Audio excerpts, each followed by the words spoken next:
This will be obvious later, but my mom never told me any of these stories. Edie would have, but Mom didn't like bringing up the past. Though, when we adopted a stray kitten, she was the one who named it Molly.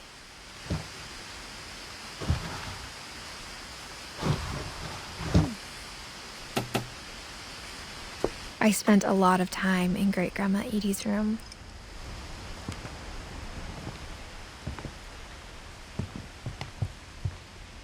When Edie told people Sven was killed by a dragon, she could also have said he was building a dragon-shaped slide that collapsed.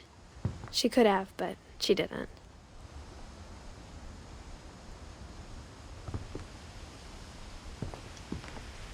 One summer, they evacuated the island, but Edie refused to go. For a few weeks, she was a celebrity. I hadn't thought of myself as Edith Jr. for a long, long time.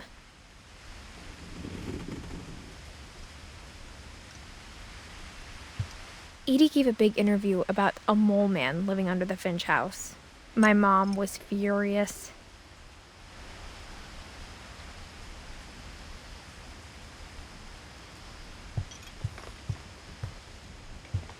Louis died a week before we left, but Edie had already started to memorialize him.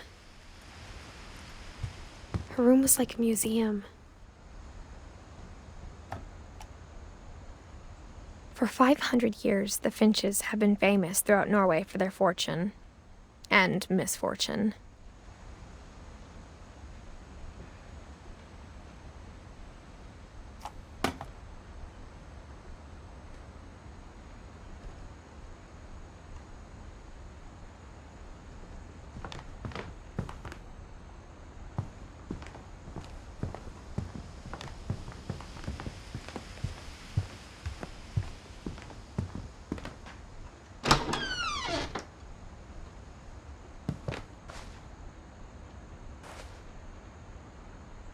The only trace Grandpa Sam's first wife, Kay, left on the house was the pink bathroom.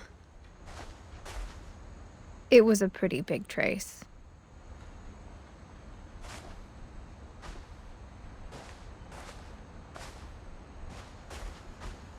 Even in her 90s, sometimes Edie seemed a lot younger than my mother.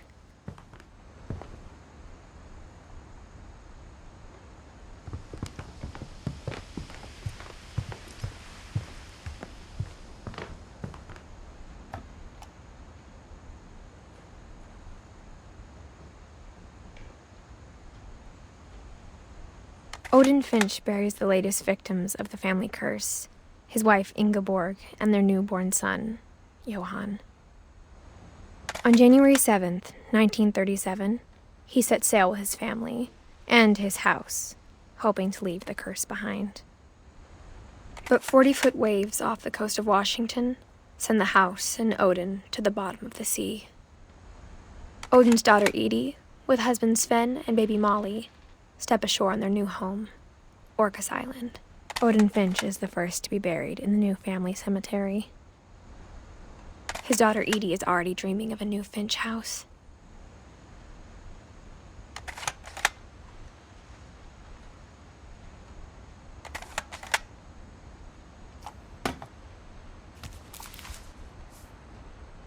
Whatever's wrong with this family, it goes back a long ways.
Edie knit me a new pair of gloves every year, just in time to replace the old ones.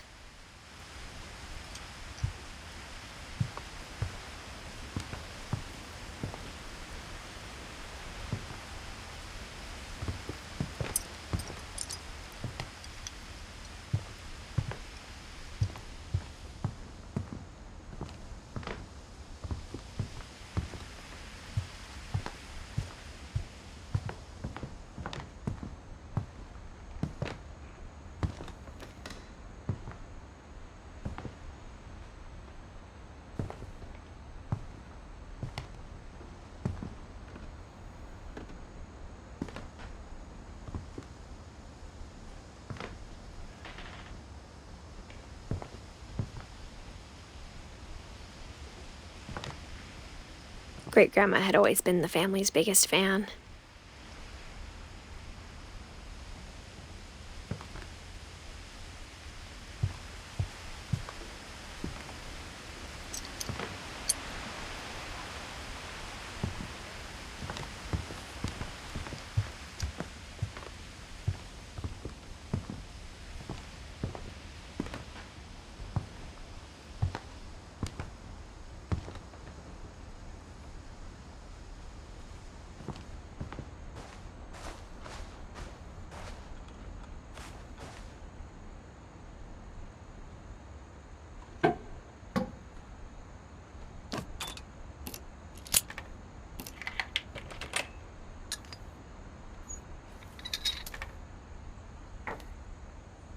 There's a secret in this bathroom. It's in the last place you would look. It isn't in the cupboard. It's hidden in this book.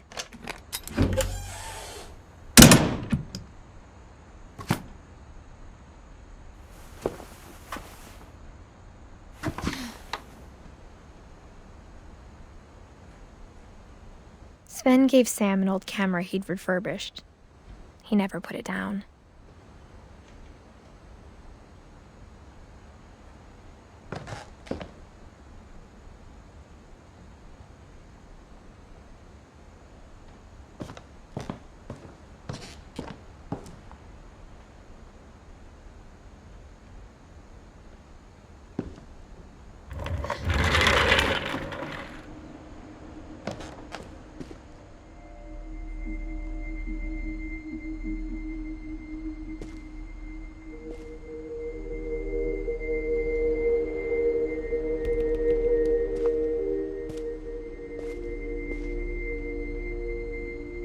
I knew Grandpa Sam had a twin, and that he never talked about him.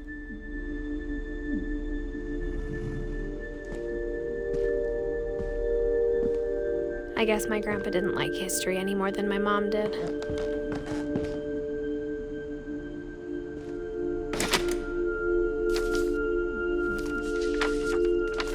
How I Want to Remember My Brother by Sam Finch.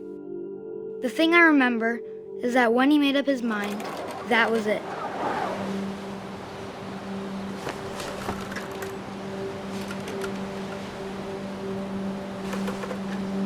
My brother said he'd die before he ate another mushroom, and he did.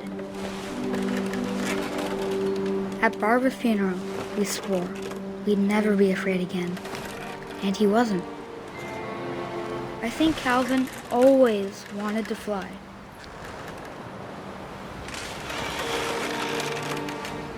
Sam! Calvin!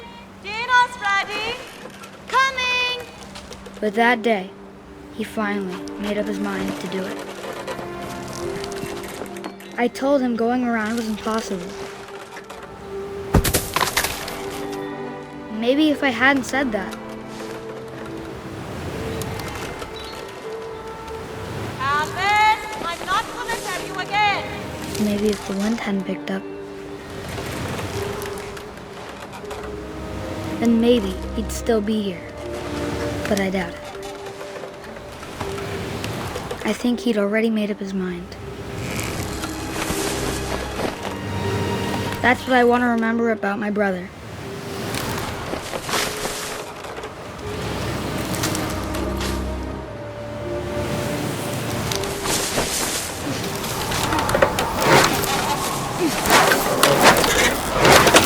day he made up his mind to fly. And he did.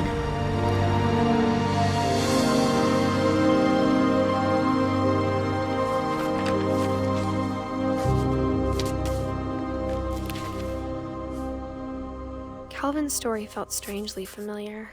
When I was younger, I remember trying to do the exact same thing.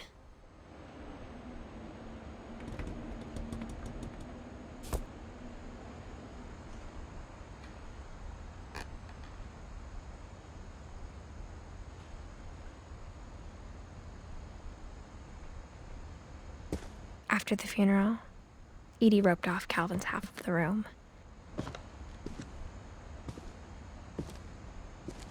Mom said Grandpa Sam enlisted at 18 and never set foot in the room again.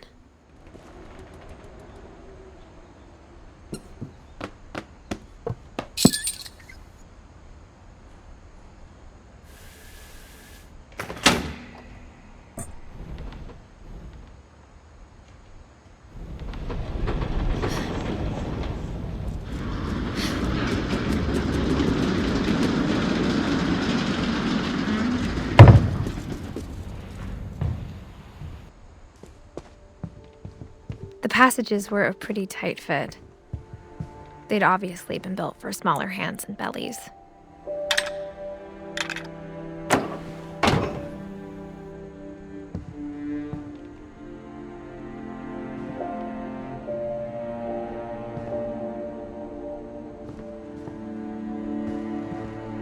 Whenever people ask me about my family, the first thing they always want to know about is Barbara.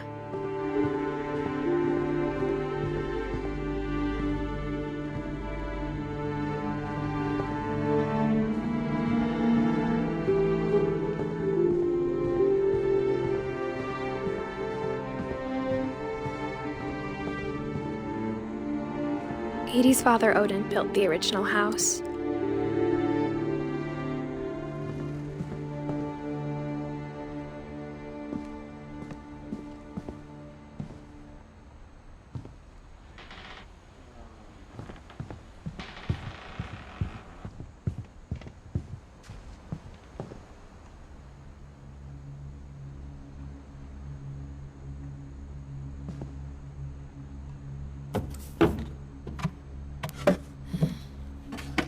Growing up, I always thought of Barbara as a child star.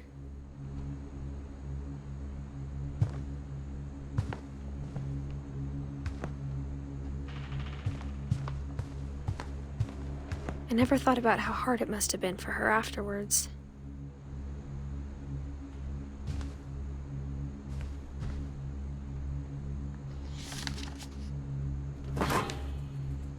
Of all the stories people wrote about Barbara's death, I'm surprised Edie saved this one.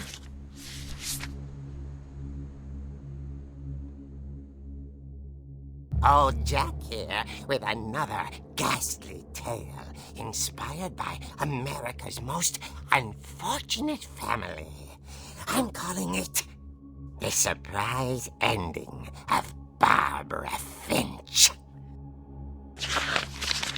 As a child star, Barbara was famous for her scream.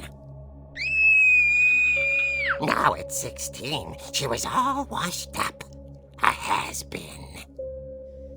But in a lucky break, she'd been asked to perform her signature scream at a local convention for monster movie fans. It was just the boost her career needed. Unfortunately, her scream hadn't aged well. Getting better. I think you just need the right motivation. Her biggest fan and current boyfriend, Rick, was about to demonstrate when... Now that was a great scream. It was Barbara's father, Sven. He'd slipped into a table saw and had to be rushed to the emergency room. So Barbara got stuck babysitting her youngest brother, Walter. Her convention comeback was cancelled. Okay, I'm hearing frustration, but I'm not hearing terror.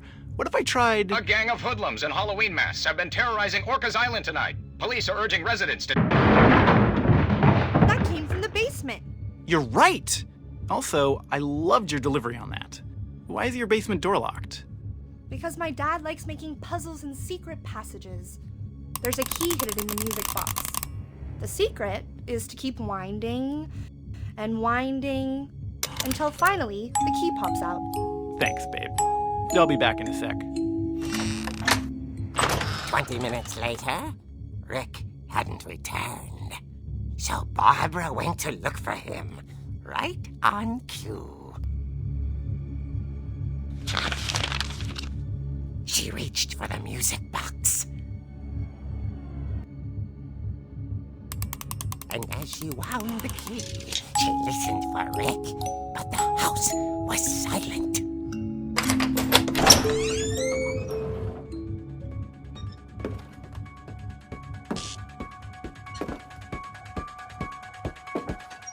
She found Rick's crutch and imagined the worst.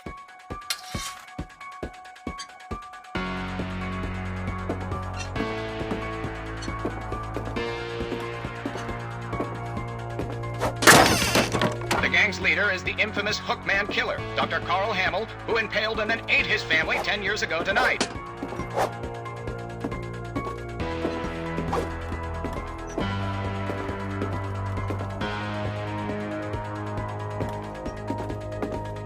The old fridge rattled and grew still.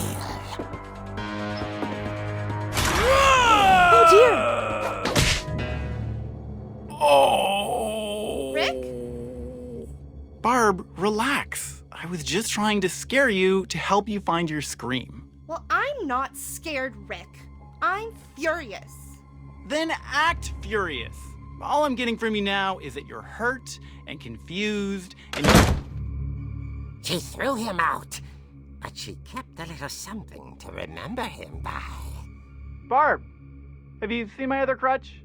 And she was still holding it when she fell asleep watching the late picture show. Hours later... Barbara! Walter, what's going on up there? Ah! Okay, I'm coming up, but if this is a trick, you're dead, Walter.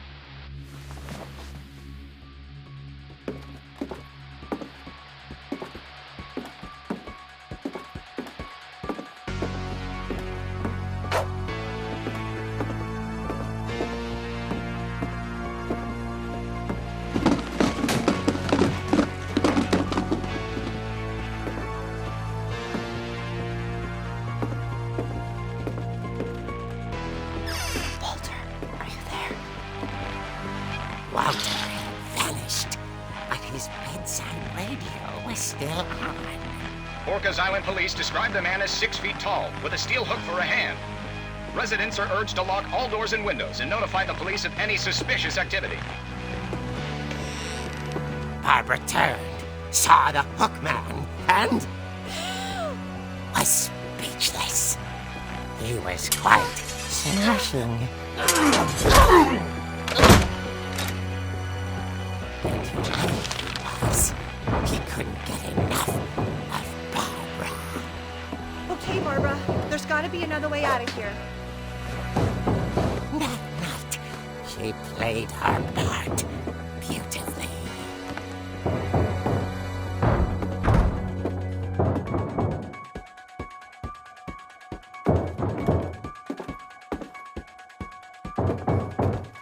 She thought about abandoning Walter, but just couldn't do it.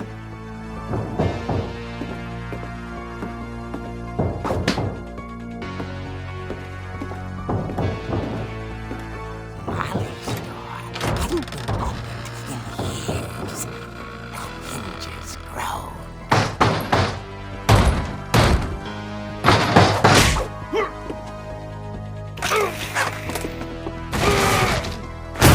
He wasn't moving, but she sensed the story might not be over yet.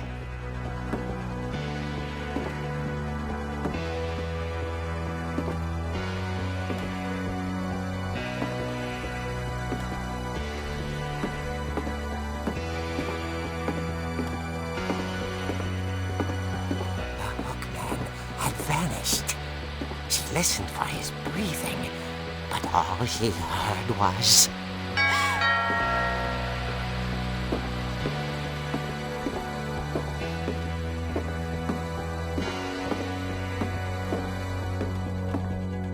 At the door, she heard whispering. It was coming from inside the house.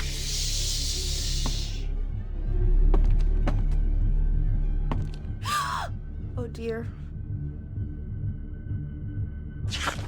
The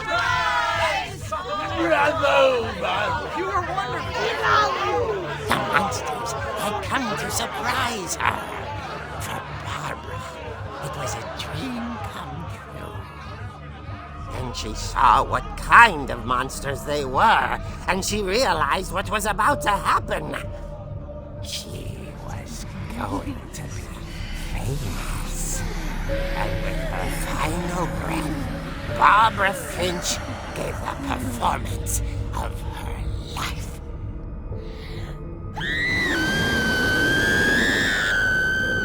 I wasn't there myself, but I hear Barbara was magnificent. Poor girl. She had a taste for stardom. But unfortunately, so did her fans. Of course, the police blamed it all on poor Rick, who disappeared the same night. And little Walter? Hiding under his bed the whole time. He took it all pretty hard, but that's another story. As for Barbara, tucked inside the music box is all they ever found of her. Her ear. Now that's what I call a real eerie tale.